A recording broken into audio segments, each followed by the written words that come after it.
ناظرین السلام علیکم۔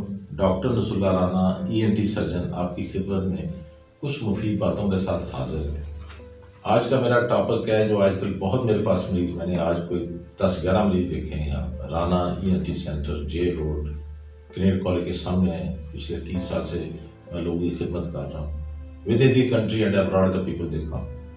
آج کل جو مین ایشو زیادہ آ رہا ہے وہ ناک میں سے چھینکوں کا آنا، ناک کا بند ہو جانا، سر میں درد، اور سب سے بڑی بات یہ ہے کہ الرجی جس کو کہتے ہیں الرجک فنامنا بھی ہے، کیونکہ آج کل پالن شروع ہو گیا ہے، پھول شول، یہ باہر کا موسم شروع ہے، تو اس میں people come with presenting complain کہ ڈاکٹر صاحب 10 چھکا آ جاتی ہے، نک بند ہو جاتا ہے، نک اگو بھی چونتا ہے، نک گلے بھی ہوتا ہے۔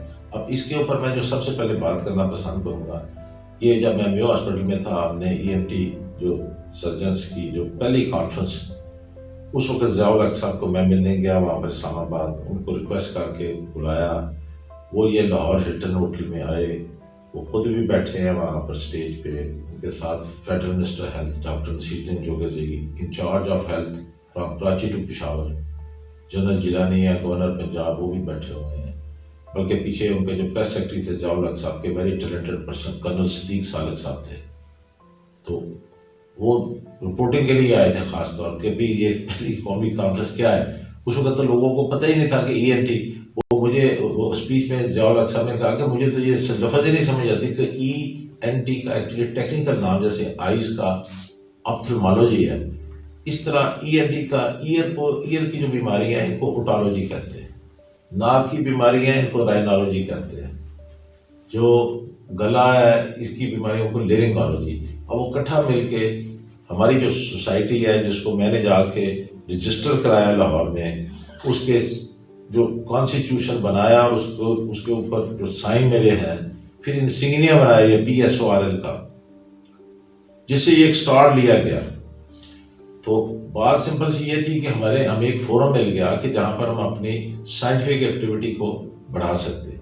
تو یہ پہلی قومی کانفرنس میں ان چیزوں کو سٹارٹ میں پوچھا گیا کہ بھئی سب سے زیادہ کامن بیماریاں کیا ہے۔ ایک لیکچر تھا اسٹیٹ آف آرٹ جو اس میں دیا گیا، جی کامن پرابلم تو پھر یہ ہے کہ ناک کا بند ہونا، چینکوں کا آنا، حلق میں ریشہ گرنا، جیسے چھت ٹپکتی ہے اس طرح گلے میں ریشہ گرتا ہے۔ پھر اس کے بعد 10th international ENT conference PC hotel Lahore, Waseem Sajjad صاحب chairman senate, he was the chief guest. میں نے وہاں پر ایز اے آرگنائزنگ سیکرٹری اس کانفرنس کو 10th انٹرنیشنل ENT کانفرنس میں آرگنائزنگ سیکرٹری تھا، میں بیٹھا ہوں اسٹیج پہ۔ پروفیسر اشتیاق کراچی سے آئے تھے، وہ پریزیڈنٹ تھے PSORL کے۔ وہاں بھی اسی چیز کی ذکر ہوا کہ کامن پرابلم جو ہے وہ نیزل obstruction ہے ENT میں۔ جڑا مریض آ جی ڈاکٹر صاحب میرا نک بند ہوتا ہے، کدی ایک پاسے ہوتا، کدی دونوں پاسے ہوتا، تو کدی مستقل بند ہوتا ہے۔ اب دیکھو بندش کی بھی 2-3 قسمیں ہیں، ایک طرف سے یونیلیٹرل، دونوں طرف سے بائیلیٹرل نیزل obstruction، اور دین کبھی ادھر سے کبھی ادھر سے، it is called the intermittent nasal obstruction، کبھی سجے پاسے ناک بند ہو گیا، کبھی کھبے پاسے تھا۔ تو یہ میں آپ کو بتاتا ہوں، ناک کا بند ہونا کوئی اچھی چیز نہیں، جیسے گھر کی نالی آپ کی اس میں پتھر پھنس گیا ہے، گار پھنس گئی ہے، گار پیچھے سارا تباہ و برباد ہو جائے گا۔ اس طرح جب جس کا ناک بند ہو جاتا ہے اس کے سائنوسائٹس ہو جاتی ہے۔ سائنوسائٹس بہت بری چیز ہے، جو میں آپ کو فیکٹ بتاتا ہوں۔ یہ میگزری سائنوسائٹس، فرنٹل، بندہ گواچا ہی رہتا ہے، ڈپریشن تک ہو جاتا ہے مریضوں کو، ریشہ گلے میں گرتا ہے، چھاتی میں جاتا ہے، ایسٹمیٹک پرابلم شروع ہو جاتی ہے، آواز خراب ہو جاتی ہے، کان بہرے ہو جاتے ہیں، اور بہرا پانے کی وجہ سے خود ایک بہت بڑا ایشو بن جاتا ہے۔ تو میرا یہ کہنے کا مقصد تھا کہ یہ بیماری جو ہے اس کے لیے پراپر اسیسمنٹ ایویلویشن کی ضرورت ہے۔ اس کے لیے پھر میں گیا ہوں love the nose conference, Manila Philippine international convention centre, یہ آپ دیکھ سکتے ہیں، میں وہاں کھڑا ہوں۔ وہاں پر انہوں نے کہا جی ناک کو پلیز کھلا رکھیں، آپ کا سلوگن ہے مین لو دا نوز۔ لو دا نوز کا مطلب یہ نہیں کہ زبان کے ساتھ ناک کو آپ چاٹیں یا اس کو پیار کریں ہاتھوں کے ساتھ یا زبان کے ساتھ، اگر یہ بند ہے ناک، اس کو کھلا رہنا چاہیے۔ اگر آپ نے اچھی زندگی گزارنی ہے، کوالٹی آف لائف اگر آپ کی بہتر کرنی ہے، تو you should breathe from the nose not from the mouth. اب بے شمار کنڈیشن ہیں جن میں ماؤتھ بریدنگ بن جاتی ہے۔ ناک جو ہے یہ اللہ تعالیٰ کا ایک بہت بڑا گفٹ ہے، خیر تو سارے اعضاء بہت ضروری ہیں۔ یہ وہ ہے زندگی کا آغاز بھی ناک سے ہوتا ہے، اختتام بھی اگر نہیں ہوتا دم مسافر ہو گیا۔ اب ناک جو ہے یہ 20 سے 25 دفعہ سانس کو اندر لے کے جاتا ہے.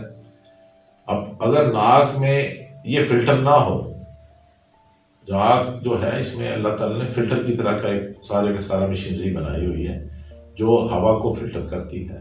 ہوا میں اگر موئسچر زیادہ ہے تو وہ اس کو ایبزارب کرتا ہے ناک، اس میں ٹربینیٹس ہے. ناک یہ سیدھا نہیں ہے جیسے موٹر سائیکل کے انجن کے اوپر ریجز بنی ہوتی ہیں، اس طرح ناک میں بھی ہے، اس طرح چھوٹی چھوٹی پہاڑیاں سی بنی ہیں، ان میں سے گزر کے ہوا جاتی ہے. یہ میں آپ کو اندر کی باتیں بتا رہا ہوں کیونکہ میں نے تو ناک کے ہزاروں آپریشن کیے ہیں، کھولا ہے، دیکھا ہے، ناک کو خوبصورت بھی بنایا ہے. اگر ناک نہیں کام کر رہا تو منہ کے ذریعے پھر سانس لینا پڑتا ہے. تو پھر بچے جو ہے ان کے بیچاروں کے گلے خراب ہو جاتے ہیں، ٹانسل پرابلم ہو جاتی ہے، بڑوں میں بھی اور مسائل پیدا ہوتے ہیں. تو ناک کا میرا یہ کہنے کا ہے کہ یہ دیکھ سکتے ہیں لیزر کے ساتھ میں ناک کا آپریشن کر رہا ہوں، مریض جو ہے 5 منٹ میں ٹھیک ہو جاتا ہے، فرسٹ کلاس ہو جاتا ہے. اس کے علاوہ باقی جو عام بھی ناک کا ہڈی کا آپریشن ہے، اب بے ہوش کرنے کی ضرورت نہیں ہے. میں نے 5,000 سے زیادہ صرف ناک کے آپریشن کیے ہیں. میں میو ہاسپٹل میں میکسیمم کام کرتا تھا. میں نے وہاں پر as a registrar, senior registrar, as a assistant professor, as a associate professor, یہ ہمارا سب سے بڑا ہاسپٹل پاکستان کا. سب ریفر، تمام جگہ سے ریفر ہو کے، کوئٹہ سے بھی مریض آ رہے ہیں، پشاور سے بھی آ رہے ہیں کہ جی میو اسپتال سنا ہے جی، میو سب دا پیو. انگریزوں نے تو یہی بنایا تھا، وہ تو اس حصے میں ایک کنگ ایڈورڈ میڈیکل کالج بنا گئے، ایک میو ہاسپٹل بنا دیا. It was the referred hospital. جیسے انڈیا میں اگر میں گیا ہوں ایمس میں، آل انڈیا انسٹیٹیوٹ میڈیکل سائنسز، وہ تمام انڈیا کے جتنے پروونسز ہیں، مور دین 40 پروونسز، وہاں سے تمام مریض وہاں پر آتے ہیں، ریفرڈ ہاسپٹل. تو بار بار یہ جو میں آپ کو بتانا چاہتا ہوں کہ ہم نے اس کو جو چینکوں کے لیے اس کی الرجی ٹیسٹ کرنا پڑتا ہے. دیکھا جاتا ہے کہ الرجک فنامنا تو نہیں، الرجک رائنائٹس تو نہیں ہے. اس کی پھر مختلف آگے طریقے ہیں، الرجی کا ٹیسٹ ہوتا ہے. اس کے بعد پھر مختلف ویکسین دیتے ہیں. الرجی کے لیے سب سے بڑی بات ہے الرجی. What is allergy? اب آپ کو بھائی میں تھوڑا سا سمجھاتا ہوں. It is called as the abnormal response of the body, whereas the immunity is called as the wisdom of the body. عام آدمی کو پرفیوم ہے، کوئی پلسٹر کے کپڑے پہنے ہوئے ہیں، ٹھنڈا کھٹا کچھ بھی نہیں کہتا. لیکن جو بندہ الرجک ہے وہ جب وہ چیز، وہ ٹھنڈا پانی پیے گا اس کو پرابلم ہو جائے گی. ٹھنڈی ہوا میں ہو جاتی ہے، پرفیوم سے ہو جاتی ہے. اب پرفیوم نزدیک آئی، چھو چھو ناک میں سے کرنا شروع کر دیا. یہ ساری چیزیں صحت کے لیے نیگیٹو ہے. آپ کا ناک کھلا رہنا چاہیے. ناک کی ہڈی اگر بڑی ہوئی ہے تو ناک کی ہڈی کا آپریشن کوئی پرابلم نہیں. ناک میں پھر الرجی کے ساتھ سب سے بڑی بری چیز ہے الرجک نیزل پولیپائی بن جاتے ہیں. آپ دیکھ سکتے ہیں ناک میں یہ انگوروں کی طرح کے اسٹرکچر ہیں، ان کو پھر کاٹ کے نکالنا پڑتا ہے. پولیپس کا آپریشن کرنا پڑتا ہے، ناک کھل جاتا ہے. پھر بعد میں کیئر کرنی پڑتی ہے کہ دوبارہ نہ ہو جائے. یہ میں آپ کو بتا رہا ہوں. واشنگٹن ڈی سی میں نے پاکستان کو ریپرزینٹ کیا، وہاں میں گیا ہوں. یہ انٹرنیشنل ڈیلیگیٹس کے ساتھ کھڑا ہوں، بلکہ امریکن جو سوسائٹی آف رینالوجی ہے، ناک کی بیماریوں کے جو پریزیڈنٹ ہے پروفیسر کیرن، ان کے ساتھ ہی میں کھڑا ہوں. وہاں بھی انہوں نے کہا تھا کہ فیس پروٹوکال کے ساتھ کریں. ایک لیٹسٹ ٹیکنیک آئی ہے فنکشنل اینڈوسکوپک سائنس سرجری. ناک کا جو پولپس ہے یا باقی سائنسز وغیرہ کی جتنی بھی ہے، اس کے لیے پراپر ویز ہیں، میئرز ہیں، جس سے آدمی کی زندگی سندر بن سکتی ہے. جیسے کسی کو شوگر ہے تو وہ دوائی لیتا ہے، کسی کو بلڈ پریشر ہے وہ اس کی دوائی لیتا ہے، کسی کو ہارٹ کی مسئلہ ہے تو ہارٹ کی مسئلے میں بھی کسی کے اسٹنٹ پڑ جاتے ہیں.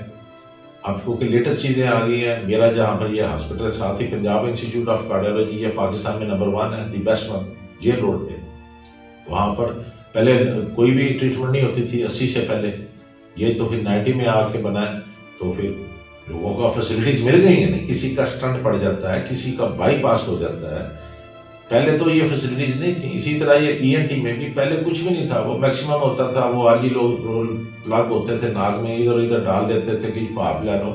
اب یہ ہے کہ ناک کی سرجری، ناک کو میں خوبصورت بنا سکتا ہوں. یہ بھی ایک رائنوپلاسٹی، ایک میں نے بے شمار آپریشن کیے ہیں. بچیوں کی شادیاں ہو گئی، جن بچیوں کے ناک بیٹھے تھے، پینے تھے، رشتے نہیں ہوتے. یہ مطلب ایک بڑا پلس پوائنٹ ہے، جسے ینگ جو مستورات ہیں یا لیڈیز ہیں ان کو، ان کے چہرے کو ہم بہتر کر سکتے ہیں. کیونکہ ناک کا رول انسانی خوبصورتی میں 80% ہے. ناک ذرا بیٹھ جائے تو کے اندر بندہ ہی بیٹھ جاتا ہے. تو یہ مطلب یہ آپ کے لیے میں ویسے اصل چیز بتانا چاہتا ہوں کہ ہماری یہ جو ایجپٹ میں کانفرنس ہوئی تھی وہاں بھی میں نے پاکستان کو ریپرزینٹ کیا. کہ ناک کو سب سے پہلے وہ کنسیڈر کرتے ہیں کہ سامنے یہ آتا ہے لڑائی میں مکہ ناک کے اوپر لگتا ہے، بچہ گرتا ہے تو ناک سے انجری ہو جاتی ہے اس کے ناک پہ، ناک بیٹھ جاتا ہے. بعض ماں باپ نے 12-15 سال والوں جی بچہ گریا ضرور سی جی، تو بعد ناک ٹیڑھا ہو گیا بھائی اسی وقت اس کا ناک ٹھیک کرا. یہ میں پتہ کی بات بتا رہا ہوں. Immediately after the injury go to the ENT doctor, وہ ہاتھ سے ہی اس کو ٹھیک کر دے گا. تو پھر جب 10 دن سے اوپر زیادہ عرصہ گزر جاتا ہے پھر اس کا آپریشن کرنا پڑتا ہے. However میرا آج کا ٹاپک یہ تھا کہ sneezing and allergy of the nose, ناک میں سے جو چھینکوں کا آنا، الرجی آف دا نوز ہے، اس کے لیے ہمارے پاس مختلف میئرز ہیں. Thank you very much.